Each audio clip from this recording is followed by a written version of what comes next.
Přišel mi relax zabalený v krabici. Poslední dobu jsem jela hodně na autopilota. Práce, povinnosti, pořád něco. Tak jsem si řekla, že využiju podzimu na maximum, kdy už jsme víc doma, víc nás to láká ke zpomalení a hlavně k nějakým i těm domácím rituálům. Takže jsem si udělala radost objednávkou na e-shopu Doma v Županu s tím, že jsem vybrala takový moje must have kousky pro domácí relax. Co by to bylo za odpočinek bez svíčky Jizerka, což je 100% přírodní sojová svíčka, která je vyrobená ručně ve středních Čechách. Voní moc hezky. Je tam za mě asi nejvíc cítit šalvěj a dál tam je ještě máta a cedr.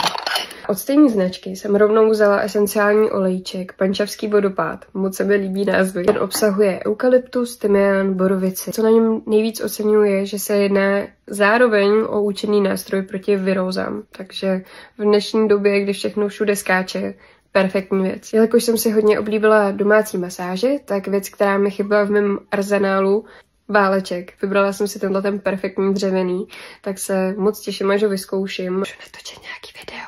Aby jsem večer připravila tělo na spánek, jsem vybrala koupelovou epsomskou sůl, která obsahuje levanduly, jasmín a kotlík lékařský. Jelikož máme doma poměrně vlhko, tak rovnou jsem na její uskladnění vzala 2 skleněné dozy lékárenský sklo, jedno hnědý a druhý čirý. Jestli jsem na něco hodně zvědavá, tak to je na tohle prací vajíčko. Jedná se o ekologičtější a zároveň ekonomičtější alternativu ke klasickým pracím prostředkům. Já vám ho ještě aspoň takhle ukážu.